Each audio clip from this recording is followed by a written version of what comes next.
Hello, welcome to texture math. आज के session में हम पाइथन का एक और मेथड कवर करेंगे जो है ऑल। ऑल मेथड क्या करता है, इसमें जो भी हम आर्ग्यूमेंट को पास करते हैं ये उसको चेक करता है कि अगर उसकी सारी वैल्यूज़ ट्रू है तो उस केस में ये ट्रू रिटर्न करेगा, और अगर एक भी वैल्यू फॉल्स है तो उस केस में ये फॉल्स रिटर्न करेगा। ठीक है, तो इसके कुछ सिनेरियोज मैंने यहाँ पे नोट किए हैं, उनको वन बाय वन हम समझेंगे और इसका आउटपुट देखेंगे। तो पहले सिनेरियो में हम क्या कर रहे हैं, हमने एक वैल्यू नेम से एक वेरिएबल बनाया और उसमें एक लिस्ट को स्टोर कर दिया। लिस्ट में हमने तीन एलिमेंट रखे जो तीनों ट्रू हैं। ठीक है, और फिर इस लिस्ट को as a argument all method में हमने पास कर दिया। सिंटेक्स बहुत सिंपल है, आपको सिंपल ऑल लिखना है और उसके अंदर आर्ग्यूमेंट पास कर देना है।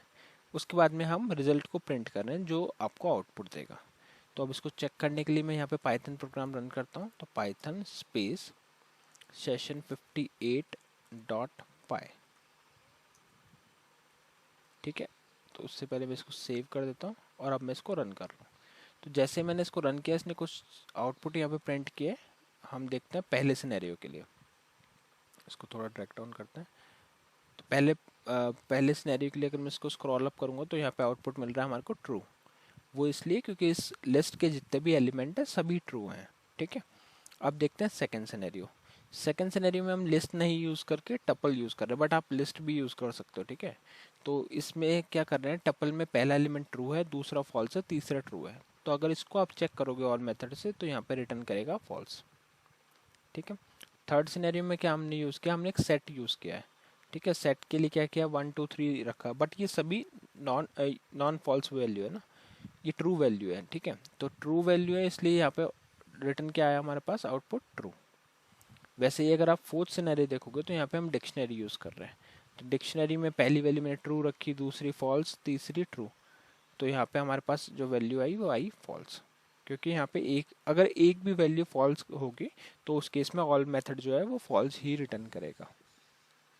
फिफ्थ सिनेरियो में आप देख लो, नॉर्मल हमने एक स्ट्रिंग को होल्ड किया है। ठीक है, हेलो लिख दिया। अगर इसको आप वेरीफाई करवाओगे ऑल मेथड से तो ये रिटर्न करेगा ट्रू। सिक्स्थ मेथड में अगर आप चेक करोगे तो यहाँ पे कुछ भी नहीं है, empty string, but empty string को भी ये एज ए ट्रू ही कंसिडर करता है। तो इस सेशन से हमको क्या क्लियर हुआ, एक तो ये हुआ कि ऑल मेथड में आप सभी टाइप के ऑब्जेक्ट्स को पास कर सकते हैं। जैसे मैं यहाँ पे लिस्ट भी ट्राई कर रहा हूँ, मैंने यहाँ पे टपल यूज़ किया, सेट यूज़ किया, डिक्शनरी यूज़ किया, नॉर्मल स्ट्रिंग यूज़ किया। तो ये सब वैल्यूज़ आप पास कर सकते हो, और इसका सिंपल सा फंक्शन यही है कि अगर इसको सारी वैल्यूज़, इसके एलिमेंट के सभी वैल्यूज़ ट्रू लगे तो ये ट्रू रिटर्न करेगा, और अगर फॉल्स मिला तो फॉल्स रिटर्न करेगा। ठीक है, तो इस तरह से जब भी आपके पास कोई ऐसी रिक्वायरमेंट है जहाँ पे आपको अपने एलिमेंट्स को वेरीफाई करवाना है कि वो ट्रू है या फॉल्स है, तो उस केस में आप ऑल मेथड का यूज़ कर सकते हो और उसके अकॉर्डिंग फिर अपने फ्लो में चेंजेस कर सकते हो। तो इस सेशन के लिए इतना ही था। आई होप ये आपको क्लियर हुआ होगा। नेक्स्ट सेशन में बाकी टॉपिक डिस्कस करेंगे। So thank you for watching texture math.